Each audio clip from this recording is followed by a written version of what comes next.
to A Well-Designed Business. My name is Luann Nigara, and I'm so glad you found this podcast. Together with my husband Vince and our partner Bill, we have grown our company Window Works from the ground up.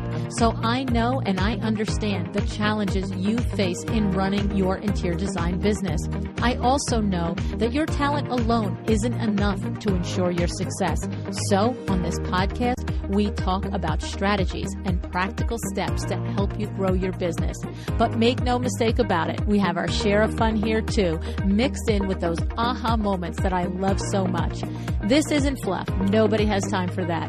Whether you are a new interior designer or a seasoned designer, I am here to help you create and to manage the kind of interior design firm that you dream of. It's straight talk and it's action. Are you ready? Let's get started. Hi, welcome to A Well-Designed Business. Today on the show, Nate Berkus is with me. I know, it's crazy, isn't it? How excited are you? Well, I have to say, I already know how excited you are because I've been teasing it out for the last couple of weeks, and I keep getting all of these messages saying, I can't believe he's coming on. So yes, today is the day, right? We have lots to chat about with Nate, and at the very top of this list is his first collection with Kravet. It's called Well Traveled, and it's launching this June 2019. This collection is a luxurious mix of chenille, statement cotton, and linen prints, intricate embroideries, and velvets. Each of these exclusive fabrics possess a global point of view inspired by Nate's many travels. You'll hear him mention in the show how much he loves traveling and that he loves it so much that he's on his fifth passport. How cool is that? Talk about hashtag goals, right? Now, this fabric collection represents his specific perspective that mixes history, architecture, and artwork from all around the world. Nate describes, too, in the show, how his love of organic, rich earth tones is reflected in the color palette he designed. The hues range from chambray blue and indigo to surf green, as well as camel, taupe, and gray, and they're all balanced throughout the entire collection. So I want to say a huge thanks to our sponsor, Kravet, for all that they do for this show, for our industry, and for you, the interior designer, who every day is getting up and putting one foot in front of the other, making magic happen for the rest of us. So here's my conversation with Nate Berkus. And yes, I did ask him how he came to work for the number one lady, Oprah. I mean, how could I not, right?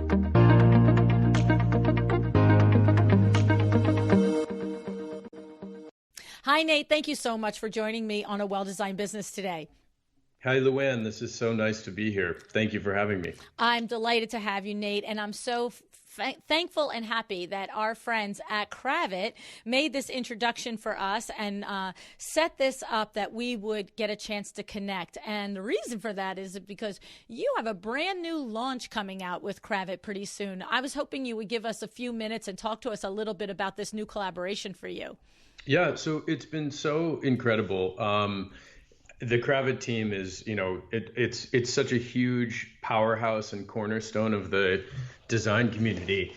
And they're so civic minded and they're so talented and they have the best archives. And so the launch of the fabric to the trade for me is a new venture. And I thought I kind of had that under my belt before I met them and started working on this collection. And then I realized I didn't have it under my belt at all because they had access to some of the most beautiful historic textiles. And we worked hand in hand and in tandem for almost 2 years, kind of going through everything and looking at the assortment. So it launches any minute. And I'm really excited to see it finally hit the Kravet showrooms. I've designed spaces in the Kravet showroom in New York City, and as well as the Kravet showroom in Chicago, which is where my 24-year-old design firm is based, which makes me feel like I'm my grandfather somehow.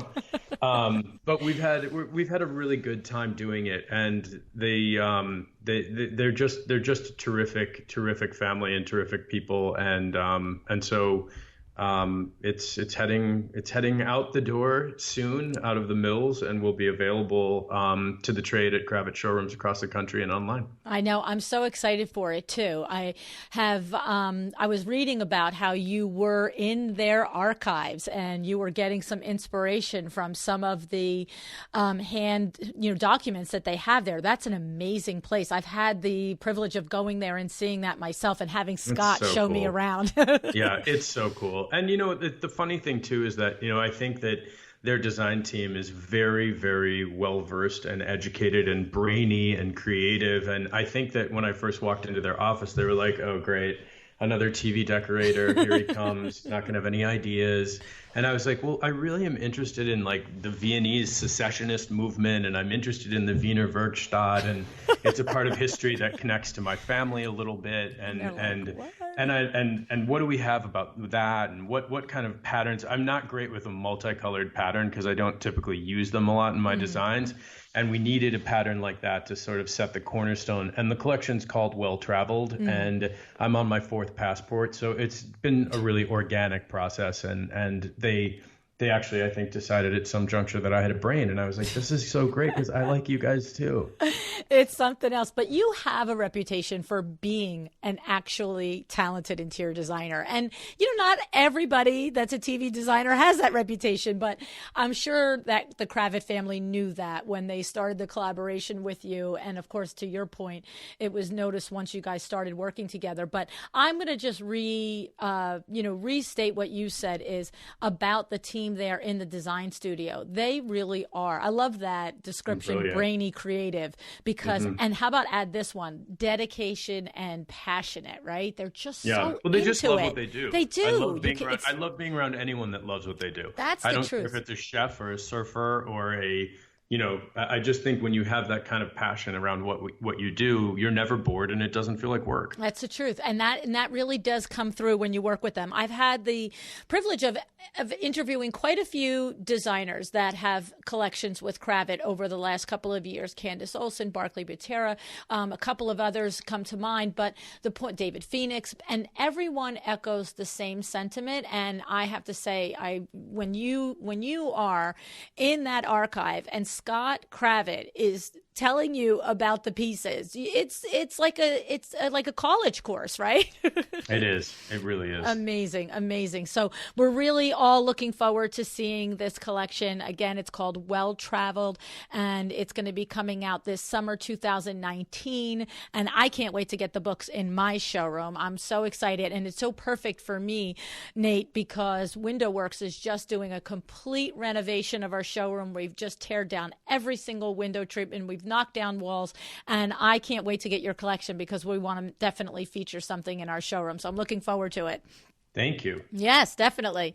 So let's pick this career of yours apart here, Nate. I have to say, one of the things you mentioned that your firm is 24 years old. And I have to say, when I was doing my research and looking into your career, of course, I know what I see. I know when I watch you on TV and your show with Jeremiah, Nate and Jeremiah by Design, I know all that part, but I always go a little further and I read all the Wikipedia and I just keep Googling you and just keep coming up with stuff.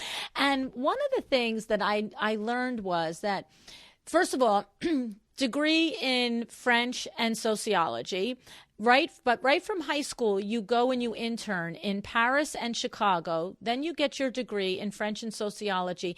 And 24 years old, you launch Nate Berkus Associates. And right in that little thing right there, my brain went, what was happening when in the environment that you were working as a designer that at 24 you said, I would rather do this on my own. I'd rather just go out and start my own firm. What was that about? What was the germ there? Well, the germ was that I came back from living in France and where I interned for a costume jewelry designer named Dominique Orientis, and she was launching her first home line at the time. And so I was the person in the office that spoke French poorly and English also poorly. And, she was booking appointments with all the editors. And so the greats came in to see Dominique's collection. I met Wendy Goodman. for the first time there as a 20-year-old showroom rep. Yeah. And it just was an incredible experience. And when I came back to Chicago, I started working full time for the auction house, Leslie Hyman Auctioneers, where I had interned the semester prior. And I worked there for about a year and a half, and I realized that I loved being around furniture and I loved being around decoration. My mother's an interior designer, so I sort of grew up with wallpaper books and everything around at our feet, and our home, our family home, in constant flux, creatively and aesthetically. And I just thought, you know what? I don't want to work for anybody else. I'm not great at it. I don't like being, I don't like waking up at really early in the morning and rushing to a meeting. It's actually funny. Leslie had this policy at the time at the auction house that every Monday morning there was an 8 a.m. meeting. And if you were late, she took $5 out of your hand. She would just stand there with her hand out. Wow. And, at the time I was 22 years old and $5 was like lunch that day. Yeah. And I owed her $5 every Monday. It was never like I didn't show up. I didn't swan in at 11 o'clock, to be fair, but it was like 8:03, 8:04, 8:01. I just couldn't get there. And it was something that in the end, Leslie became really helpful because I had met all of these people in Chicago, which was a great city at the time to start a design firm in. Lots of interest from the press and from the Chicago Tribune. And I had all these contacts from the internship and then subsequently the position. And I loved working there. I just thought I can do this, and I should be doing this, and then I don't have to make it anywhere Monday at 8 a.m. if I don't want to. I love that. I'm going to ask you about how your own design firm runs in a minute. We're going to come back to that. But I have a question on that right in there. I thought I can do this. So, you have this feeling, I can do this. And were you prepared for more than I can do the design side? Were you prepared for the business side, or did that take you a little by surprise? Here's how I thought of it. And I know for your listeners, I mean, when I hear and people come up to me all the time and they want to either branch out on their own or they want to leave their job and start their own design firm or become a designer. And the truth is this. At the time, I was making $23,500 a year. My paycheck every 2 weeks was like $700. And I thought to myself, how hard can it be? How bad can I do that I wouldn't sell $1,400 in profit a month on helping somebody with one room even? Okay. How could it be that bad? And, I set out because I didn't have goals of having licensing and publishing and 25 people working for me and working all over the world. That came much, much later. But what I set out to do was create a company that culturally felt right, that I worked with people that I enjoyed. I'm still friends with everybody that has ever really worked with me in any significant way. I wanted to build a place where people's strengths were celebrated and their weaknesses we were honest about. So, I'm terrible at rugs still to this day. I don't do it. Somebody else in my firm does it because I can't get the size right. I can't get the pattern right. So rather than keep trying, I'm like, forget it. Like you're great at rugs, Lauren, you should be doing it. So, we've had it from day one, a very honest dialogue as I started to build the team out. But again, I had I known what payroll tax was going to be and 401ks would be and dental insurance and health insurance and all of these things, I'm glad no one sat me down and said, this is going to be what you're going to have to face, as soon as you start making money, because that sounds really daunting and scary. I think you just have to go out and make the decision to do it. If you feel really passionate about it and you feel like you can do it, set the goals at a place that feel reasonable. Mine were $700 every 2 weeks in profit and figure out how to move from there. Because, the issue with design in general as an industry is that everyone thinks that they're a designer. You look on Instagram, you look on social media, and I think that's great. It's bringing more eyes to the industry. People are passionate. There's a universal truth that no matter who you are or where you live, everyone wants to live better. And I believe that. But, there's a business side to running any company, no matter what it is you're doing. And that, I think, was the ultimate thing that I knew from day one, that I was going to run it like a Fortune 500 company, and that I was going to service the clients in a way where they felt like they were dealing with sort of a 4-star service environment. And that was as important to me as the creativity that was coming out of the office.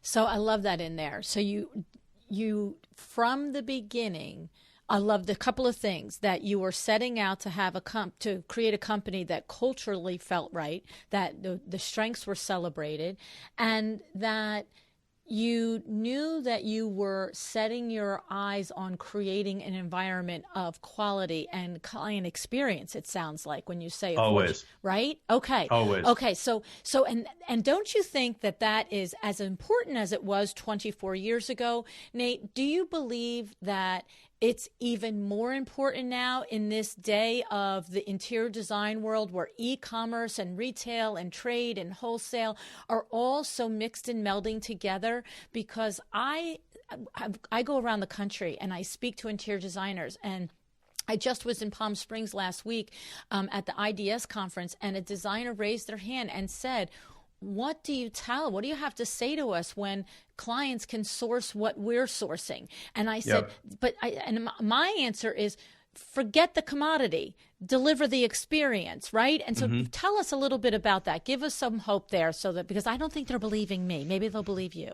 No, I mean, I think that they should believe you, Luann, because I think that the truth is that, there's a lot of people out there with great ideas, and there's a lot of creativity out there in the world. And there's also, and I know this for sure, not one correct choice for a room. There's 10 billion correct combinations and beautiful combinations, and there's a lot of factors that go into all of those creative decisions and selections of every single element down to the cabinetry hardware.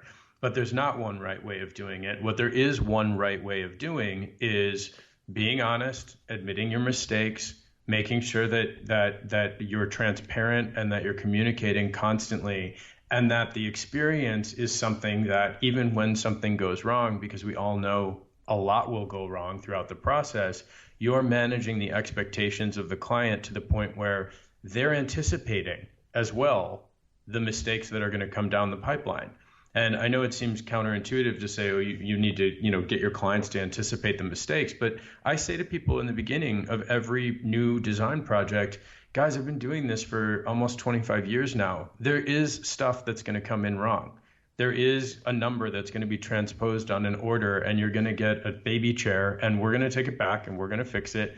But you have to be your word. You have to be your word in everything. You can't separate who you are professionally from who you are personally. No one's interested in bullshit. And everyone is smart enough to know when they're being lied to. So, the truth is that when I was young and I couldn't afford to make good on some of my mistakes, I found myself sort of back talking and like, oh, well, no, maybe it does look good. Let's live with it for a day. We have no interest in that dialogue anymore at all. Right. If I don't like something, if the client really doesn't like something and I agree, if something is wrong scale-wise, or it just could be better, we sell it on First Dibs. It's like, we're one of the design firms that has a storefront on First Dibs, so we're able to take things back and we don't have to necessarily try and return things to the vendor. But I that happens a lot. I mean, it just does, and you have to be straightforward about it, and you have to, if you're starting out, make sure that you're prepared to deal with that situation, because it's very scary when you're starting out that you have to bring somebody in to correct the millwork or a detail on the millwork that you didn't notice, and it's installed and it's not right, and you're looking at it and staring at it, and the client's standing next to you and you're thinking, this is going to cost me a lot of money. But the reputation and the respect and the transparency is what's going to help you build a firm for a really long time, and continue to grow and continue to work with the same clients over and over as they move and change residences and buy second homes. I mean, we've worked for some families for 5 or 6 homes at this point. And that to me is sort of the biggest compliment, that, we don't want a new experience with somebody else. We want to come back to you. We might want the design or the aesthetic to shift, but we can't imagine moving without you guys. Right. I love it, because you are talking my language here. I have said that over and over. It's in my book. It's the way we've run WindowWorks, and it's exactly that line.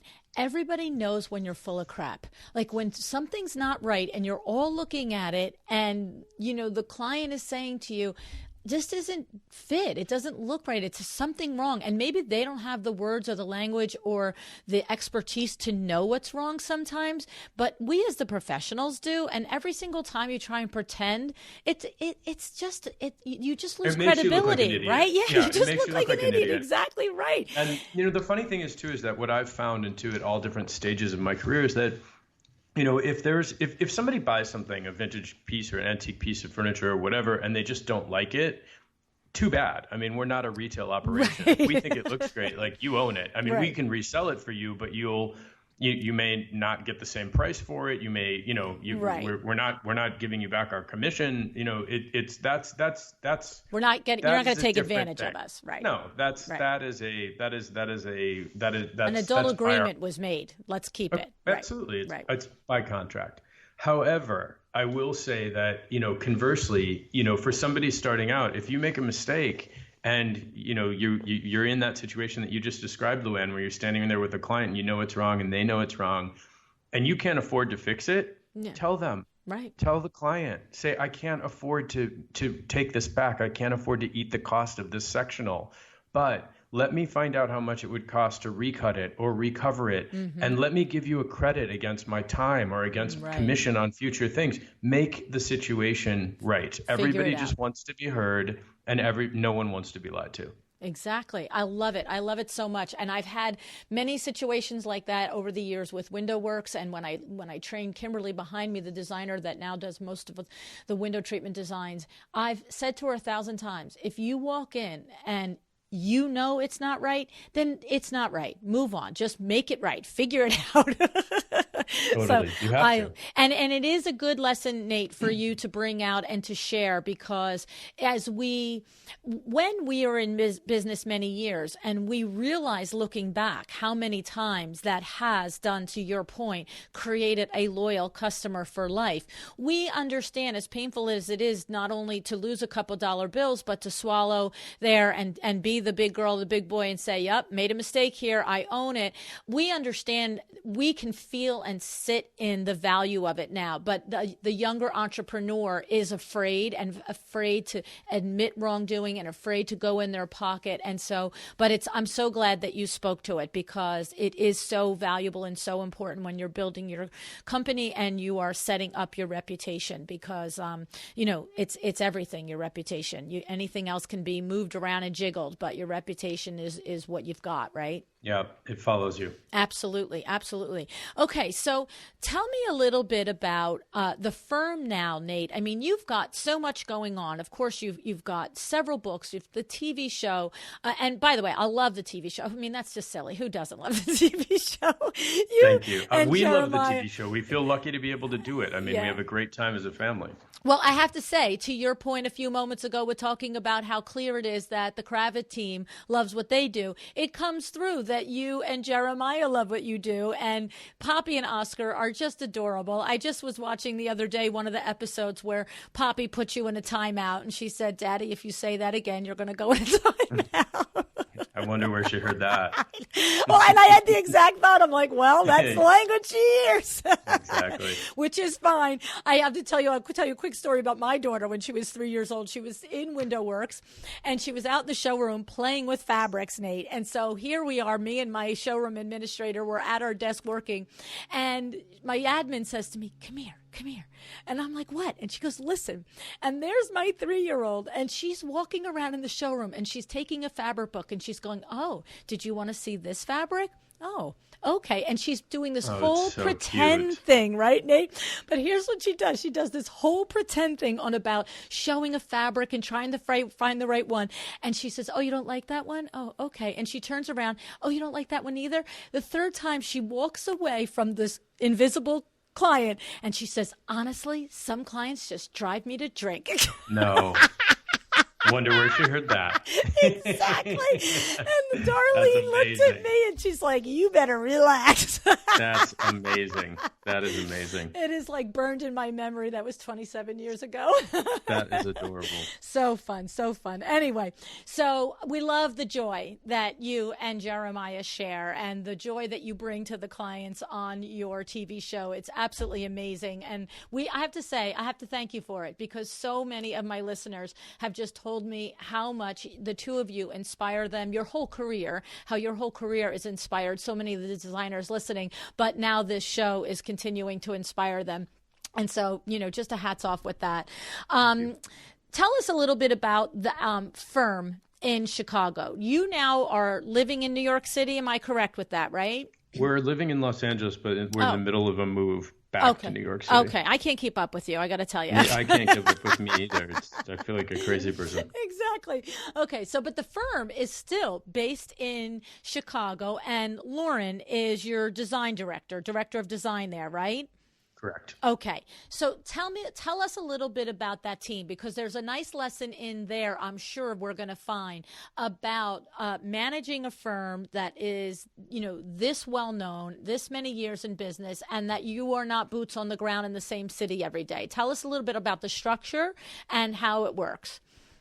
So, I would tell you that the truth is that I think that it's a global economy and a global marketplace. And we see that with sourcing for every design project that we work on. We're pulling trims from Mexico and fabrics from Venice and vintage lighting from Denmark and wherever. But I don't think it matters where you live anymore. I've been out of Chicago as my residence for over 10 and a half years, and the company is 24 years old. And there's two things that allow me to be able to do that. One is Lauren Buxbaum-Gordon, the design director, and her team that she's assembled underneath her, who we've worked together now for almost 14 years. And, there's an infinite amount of trust, and she'll send me what she knows I need to see. We start every project out together with the creative sort of inspiration and sort of a brainstorming session. That's supported with images that go back and forth and materials that go back and forth and ideas that go back and forth until we're ready to assemble a presentation to a client. Some of them I go to and some of them I don't. The firm's done homes for people whom I've never met. But the truth is that at this point, Lauren will send me a final presentation 2 to 3 days before it goes to the client. I'll comment or I won't. I mean, sometimes I think it looks amazing. And then certain things, there's always something I have to say just to be annoying. But and then other clients, I'll send Lauren links to furniture and decoration and ideas that are entirely stemming from me. But the goal is that, that everyone in the Chicago office knows that they have access to me 100% of the time. I'm reachable by phone, email, Skype. They're welcome to mail me anything, send me anything, email me any links if they're feeling, unclear about something. If a process is getting too intense, if a client is upset, it's still my firm. And so I have to make sure that they feel supported and protected.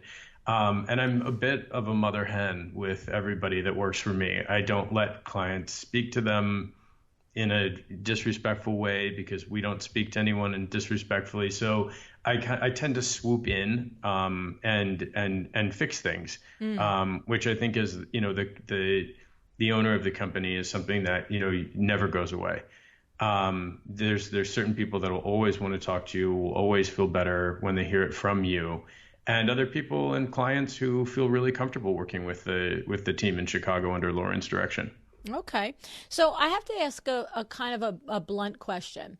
with everything that is happening with, the Kravet collection, with the TV show, with your other licensed product lines and so forth, the Target thing, do you keep the design firm for truly objective money diversification? Do you keep it because it's an absolute passion to keep your hand on designing? Do you keep it as a nod to Lauren, her talent and her skills and loyalty to her? What's the deal with that? Good question. Questions. I think that, many years ago, when I was first on the Oprah show, and I started with licensed product years and years ago at Linens and Things, which was my first major collection and partnership with a retailer. And then I put my first book out, which was very sort of drilled down how to book for people it was targeted towards the Oprah audience. I thought to myself, do I really want to be the guy who's getting emails from people, or phone calls really at the time, from people because their sofa's late or they saw a string pull on their silk pillow? Like, do I really need to do any of this? Like, I'm on television, I've got a passive income largely because I'm designing these products, and while I'm sleeping, someone's buying them, and the book is a New York Times bestseller. Like, what am I doing? And at that moment, I think it was like 2006, I thought, you know what? It's what connects me to every single other aspect of this. I need to be in someone's living room. I need to see these spaces come to life. I need to see the triumphs and the errors, and I need to sense physically the reaction of the client when they're moving in or seeing it for the first time, or when I'm invited to go back for a glass of wine and see how things are holding up. And I think that is really the genesis. That's the basis for everything else I do. I tell young designers all the time when I'm speaking publicly and someone's hand goes up, and it's inevitably a question for me is, how do I get started, or what do you think is important when you're getting started?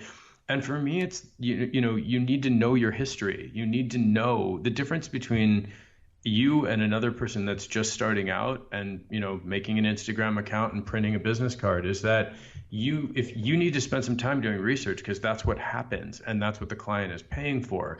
And so, I feel a responsibility to still be a real designer and really have design projects and design clients so that I can go through Pantone colors and pick what towels are going to be sold at Target. It's all very much interconnected for me. And licensing and products are terrific because I travel. I'm on my 5th passport. I mean, I love seeing things in other cultures and all of that. But I'm constantly making decisions when I see things about what I could translate that color combination to or that pattern to. And the same thing happens when I'm assembling a space on behalf of someone else. So I didn't close it in 2006, even though I didn't need it financially. It just felt, I thought, do I really want to be the guy who's just on TV and just doing all these other things? And the answer is no. Right. It connects you to the why of all the other things that you do, it sounds like. Well, you need 100%, and you need to be living and inhabiting and working in that genuine space, I think, to be good at anything else. I mean, you wouldn't know about fabrics launching. You wouldn't know about new furniture designers. I spend hours on First Dibs. It's like, I wouldn't be doing that necessarily just to, to prepare for a new collection with one of my partners. So it matters. Touching things, handling things, assembling things, combining things, and being present when all of these different elements come together in a physical space is a huge education every single time. Right. Right. I love it. I think, you could have, the question could have brought several different ways that it could have been answered, but I love that one. I love that it's authentic. It keeps you at your core connected to what it is that you're doing. And because you've diversified in so many different ways, this is the one thing that connects your passion back to it, it sounds like, and totally. informs you. It's just smart. That's what it is. It's smart. So you mentioned Oprah. Of course, I have to ask about Oprah. What I wasn't able to find, Nate, in all of the research was, how did you first meet Oprah? Of course you were both in Chicago, but how did that happen? And forgive me if it's a well-known story that I should know the answer to. Okay, because I couldn't find it. It's not a secret. Okay. It's actually, I had an art gallery. My offices years and years ago in Chicago were on Superior Street, which is in the River North District. And I leased these first floor offices in a building that was filled with art galleries and furniture shops because I thought I might want that. I might want to do that. I might want to do a show every once in a while, or I might want to bring in a furniture collection every once in a while, or I might want to have an antique shop in the front of the office at some point. So it was a decision. And one of the first shows that I did in the space was the paintings of Greg Lauren, who is Jerry and Susan Lauren's son, Ralph Lauren's nephew. And he's a classically trained painter. He was engaged to Elizabeth Berkley at the time. The photographer, Victor Skrybneski, his office was next to mine. He was having an opening the same night. And I did a show with 12 of Greg Lauren's pieces. And one of the producers from Oprah happened to be there. She wasn't on my guest list. I didn't know them, but she was on somebody else's list. And she came, we became friendly, and eventually that turned into a friendship. And they asked me one day, another producer, I got a call at the office one day. I was sitting at my desk, and it was a producer at Harpo, and they said, we were wondering if you'd like to be on the show. We have a small space makeover in Boston that we'd really love for you to do. And I said, absolutely. I mean, what a cool opportunity. But I wasn't thinking like, wow, I'm going to be really rich if I say yes to this. I was like, this is, I love that. That's so great. My mom had TV experience on DIY and HGTV. So I was like, it wasn't unfamiliar to me. Right. And so I said to the producer on the phone, when do you want this done? And she said, well, you'd have to leave for Boston tomorrow. And I said, oh, okay. Well, here I am trying to build a design firm, and, I have meetings and installs and a million things going on. And I said, well, let me figure that out. And I said, well, what does it entail? And she said, well, it's a gut renovation. And I said, okay, well, who's the contractor that you have? And the producer said, well, we thought that you just bring your plumbers and your electricians and your mill workers and everybody with you. And I said, can I call you back in 10 minutes? And she said, sure. And her name is Jenna Kostelnik, actually, because from day one, I worked with Jenna and her team at Harpo for 11 years of doing makeovers almost monthly or every 6 weeks on the Oprah show. We still work together at the end. So I called Jenna back 10 minutes later and I said, look, I've really been thinking about this. And, I have a good reputation, and my electricians and plumbers and mill workers, I think, like me, but they're not giving up their work to get in a van and drive to Boston this afternoon. It's really unrealistic. Let's think about how we could craft this in a way that makes sense. And she said, well, what do you think we should do? And I said, I think you should call one of the big national retailers, like Lowe's or Home Depot or Menards or anybody.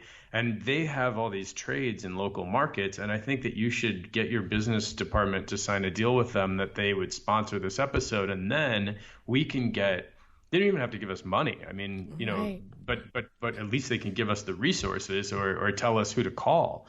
And she goes, oh, okay. And 5 minutes later, she called me back and she said, we have a sponsor. You're flying there alone. I'll meet you there tomorrow morning, and we'll meet the crew. And if we're missing anybody, they said that they would help me, our contact there. Wow. And so that's how we started crafting these makeovers. I mean, this was basically pre-internet. I had a flip phone. Jenna had a flip phone. We texted, remember when you used to text and it was like A, B, C, right. A, B, C. That's how we would be like, sofas out of stock, company won't give us chair. Oh my goodness. It was like back in the day, man. And we loved it, and we had such a great experience. And Oprah never looked at anything before the audience saw it. Oh. And I could tell The producers were really excited when they saw the before and after. Jenna was is a terrific producer. She was so great, and she kept making me do more and more and more things that were double duty, small space things that the viewers could take away and learn something. And she was driving me insane, and she was right. And so, when I went on Oprah, she hadn't seen the before or the after, and she watched the tape roll just as her audience did for the first time, and she picked up my hand and said, "Nate Berkus, remember his name." Wow. And I walked off thinking, what just happened? Oh my goodness. Oh my goodness. I have goosebumps. It was really magical. Wow. It was a magical moment. And I will tell you this, and your listeners this as well. I also knew in that moment, with Oprah lifting my hand over my own head and telling America, remember his name. Yeah. I also knew that if I had the opportunity to be back on that show, and if this could become a semi-regular appearance or even one more time, that I would only be as good as my last experience there. Yes. And so for 12 years, I never once went to bed when the crew was still on location. I would stay up till 4 a.m. and go on camera at 6. Wow. I never wanted my work ethic to differ from their behind the scenes crew ever. Wow. And so that was a decision that I made. And that's why I worked with the same team. And that's why, they're busy. They were running, the giveaways and the trips to Australia and Teacher Day and huge important topics like anything, politics, molestation, you name it, child raising, all these huge stories that they're working on simultaneously. I wanted to make their lives as easy as possible. When they saw Nate on the schedule, I wanted them to know that, yes, it was going to be irritating and there was going to be a lot of details that we had to get through, but I was going to hold my own and meet them where they were meeting me. And I did that. That's amazing, Nate. That's amazing. It's such clarity on your part to understand, number one, that you're only ever going to be as good as the last project that you completed with them. That's it. Amazing. And then secondly, to understand that you, in order to be respected and be a team member, you have to do what the team is doing. And that's 150%. And I have to say, one of the other conversations I want to have with you is about Sherry and Nancy. And when you said how hard the producers and the production team and the crew work, we all learned that when we watched that 25th season. 25, behind the scenes. God, I've loved Oprah since half the people listening were in diapers, okay, and not even born, all right? And I remember when, back in the late 80s and the 90s, and just being, oh my God, I remember having the moment about Oprah that she had with you. And I don't mean to say that I'm this, seer or anything, but I mean when Oprah it was Oprah, not Michael Douglas, Mike, what the heck is his name? The guy from Chicago with the white hair. Holy crap, I'm having a moment now. Phil Donahue. It was sure. Oprah, Phil Donahue, and there was another one that's escaping me right now because I'm so focused on this. But the thing is, there were 3 main talk shows, and I remember when she entered the fray, she was like the underdog, and these other 2 guys were like the main ones. And I just remember thinking, oh no, this lady is my lady. Like, I love her, and she just was real and authentic. And then where I'm going is, when I watched that 25th season, I fell in love with Sherry like there's nobody's business. I just was like, this is one fierce, amazing lady. Yeah, she married us. She married us. I know. I read that. Yeah, she's an unbelievable friend, and she's such a visionary and a luminary and a luminous human, and she's a good egg. Well, I have to tell you, it was last summer, I do so much podcast listening on the topic of business. It's like you keeping your foot in design with direct clients. I'm always researching business. And one day I was just like, Lou Ann, you just need a mental break, like listen to something. I used to listen to history podcasts. That's how I got into podcasts in the middle 2000s. And I'm just like, you need. And so I thought, I wonder, if there's any podcasting out there about Oprah. And I found out the Oprah Super Soul Sunday had just launched on podcasts. I was like, what? I'm like, oh my God. Right. And then in that search, Nate, I came up with Sherry and Nancy's podcast and then fell in love with Nancy. And Nancy's been on my show now since then, because then I was obsessed. I was like, oh my goodness. Oh, I didn't know that. Yes. I love that. I love Nancy. I know. I love them too. And what was funny was Nancy mentioned to me how, her and Sherry started Story, and that you and Jeremiah are partners with them in that. And she literally said it at like the 45th, 47th minute mark. And I was like, oh my goodness, I could do a whole hour on that. Okay, man, be quiet. But I'm so, you guys have this new thing where you just acquired the Gilded Razor show, and you're going to be producing this Sam Lansky biography, Actually, right? So our option on everything works out the way it should. We really believe that. Okay. Our option expired on the Gilded Razor, and we were really depressed about it. We took it out. We couldn't generate interest. We all four of us really love the story and love Sam, and we sort of handed it back to him and said, we tried. We're sorry.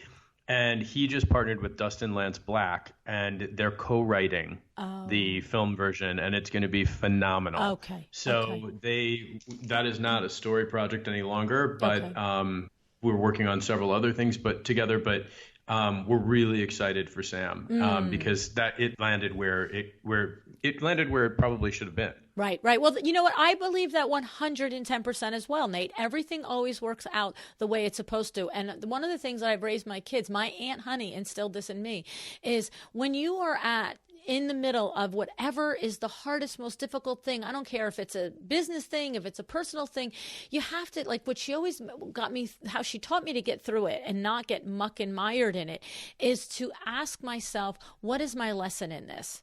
Why is this coming to me now? What do I need to learn here? And sometimes to that point, for you guys now might have the hindsight of, you know what, this project is going to be better served at this other place, and you love the project and the man, so you are happy for that. It's as simple as something like that, right? Sometimes we don't get the lesson till hindsight, though.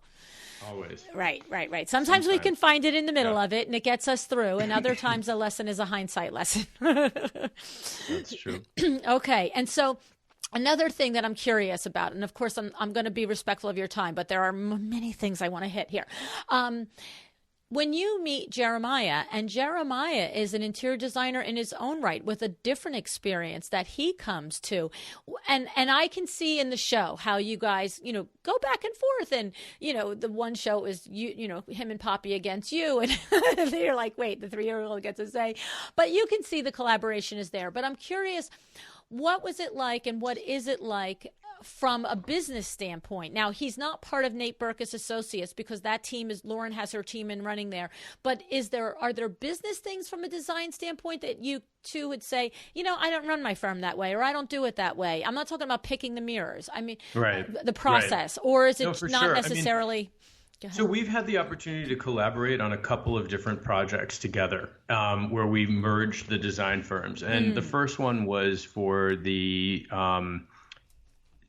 famous stylist and colorist and salon owner Rita Hazan in New York City. We did her apartment together in Soho. And then we worked on a project here in LA for this couple who we really love, who live behind us. And we absolutely did that together. I said to Jer for both of those projects, you know what, can we just run both of these through my office? Like, I feel like we're really organized. I don't know how to work within another system. We've spent 20 plus years perfecting the systems and the software that we use and the billing and all of this stuff. Is that okay with you? And he said, yeah, I don't care. Okay. It's starting to shift because we also now have our first licensing together for Living Spaces, which is a West Coast retailer of furniture, and it launched, recently. We've been developing it for a year and a half.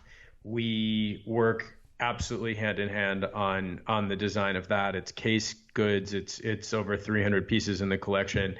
And and so with that, a lot of the creative was generated and sort of disseminated through his team in LA. Okay. We're sort of doing it like on a case by case basis.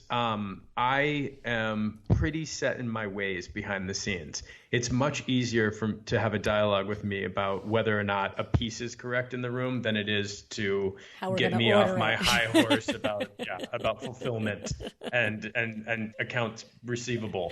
I'm a pretty straightforward duck when it comes to that, and I like our systems, and I like being able to punch up something and see exactly what's going on and all of that.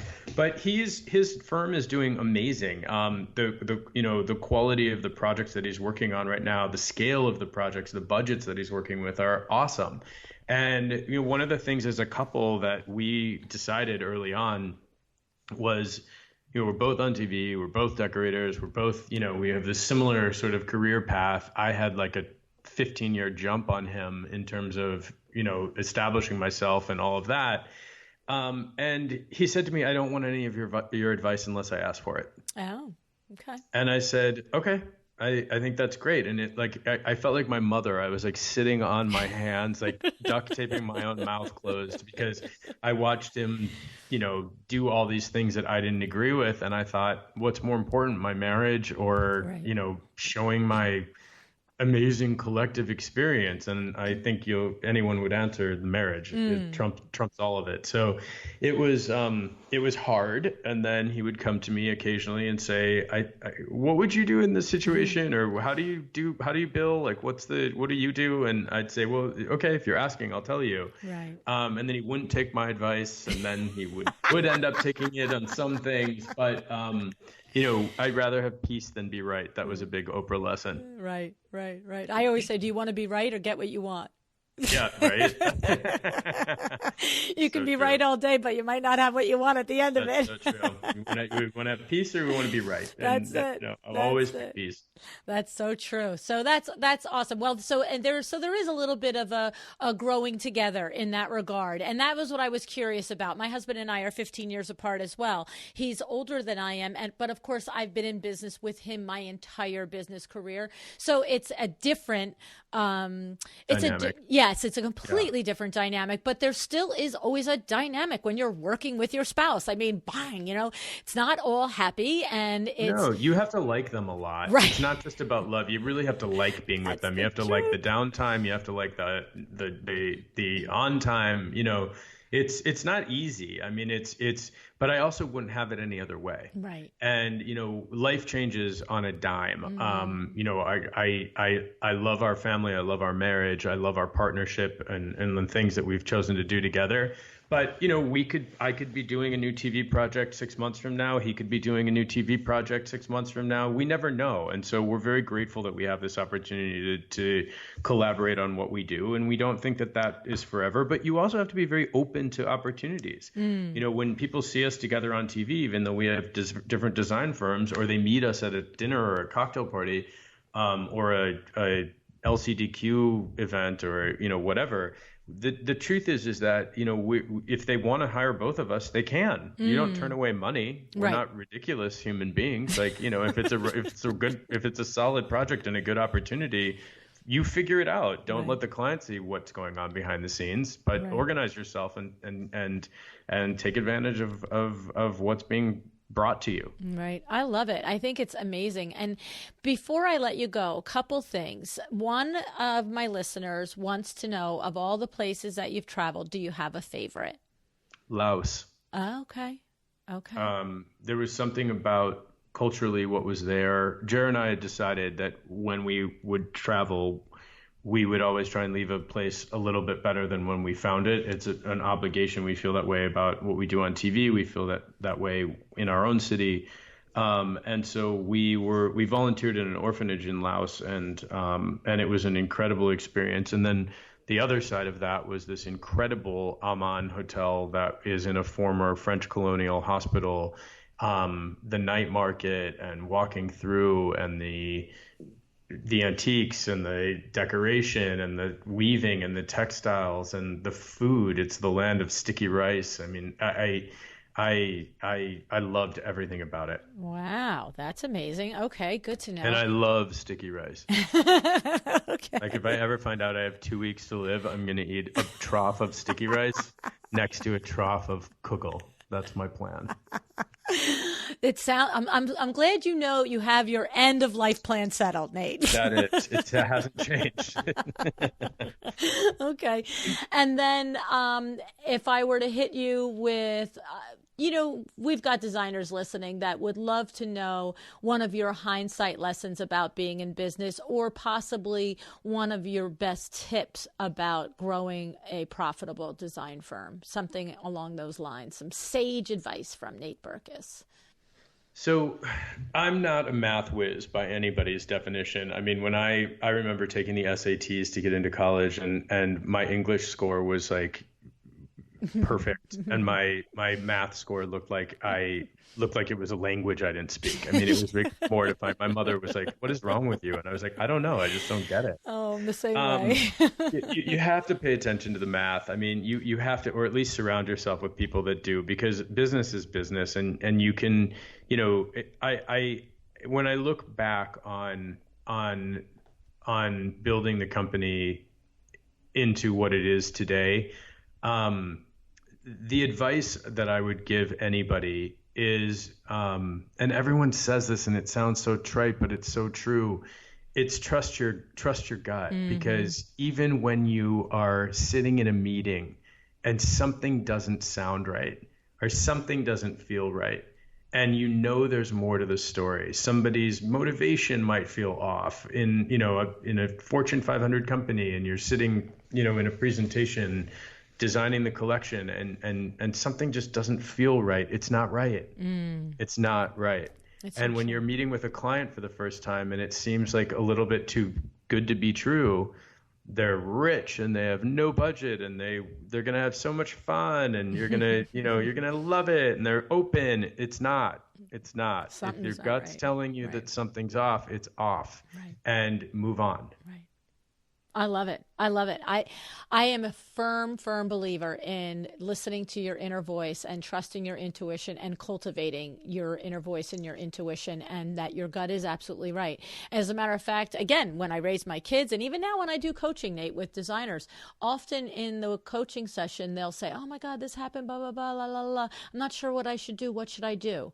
A lot of times the first thing I say is, "Tell me what to do.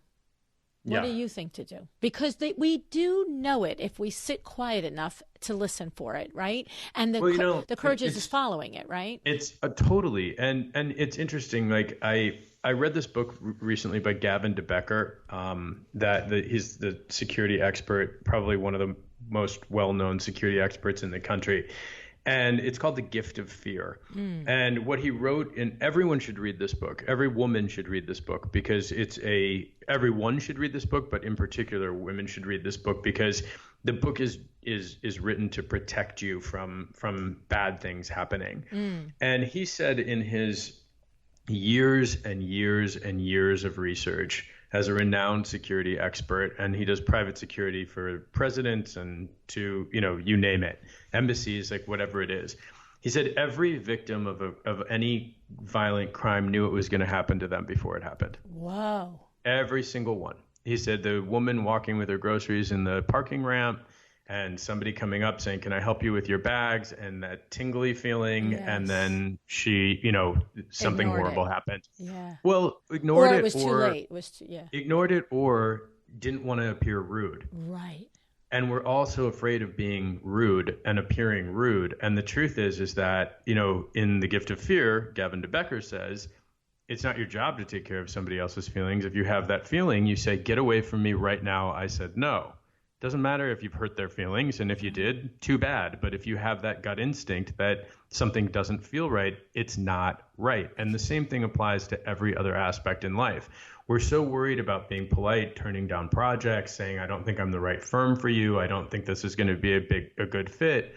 But your other option is to not listen to your instinct, and 4 months later be on the hook for hundreds of thousands of dollars of things that they just decided they don't like, or, whatever it is. So trust your gut, trust your gut in every aspect. Right. Well, I mean, and to your point, from a business standpoint, we get afraid to turn down a project when in our gut we feel like it's not the right project because we think, well, what are we going to do and how are we going to make money? But that project never makes money. That project always goes it always sour. Costs money. Right. It not only costs money, and if at the very least, if the most benign thing it does is it breaks even, it's not going to result in a referral. So it doesn't make you more money. Right. And it's hell and you're miserable and you look at your caller ID and you don't want that person to be on the one that's calling, but they always are. Exactly. You know, the truth is the secret to a really successful design project is the budget is in proportion to the least amount of time.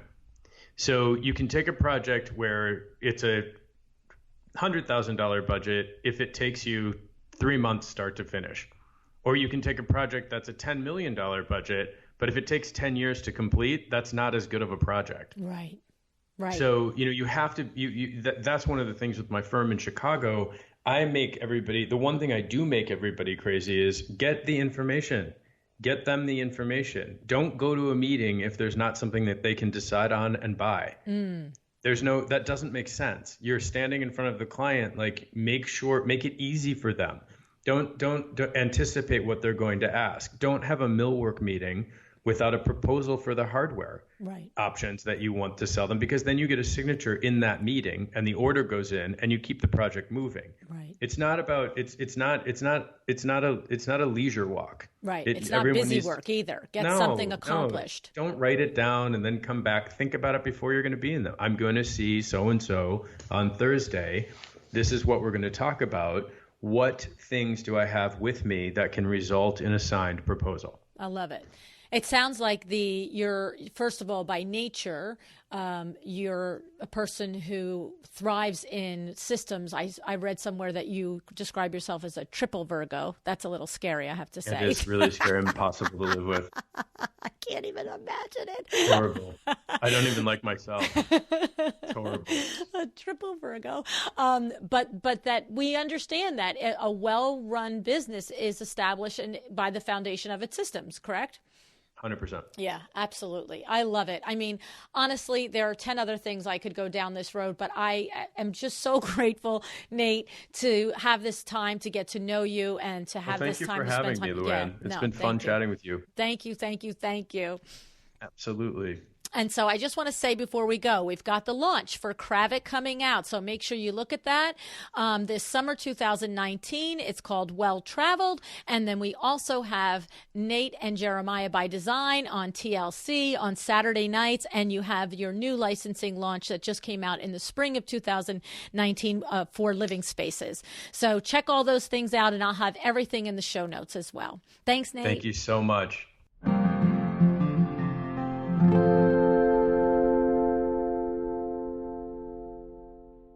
So good, right? I mean, sweet, kind, thoughtful. Let's say it. Hashtag smart guy, right?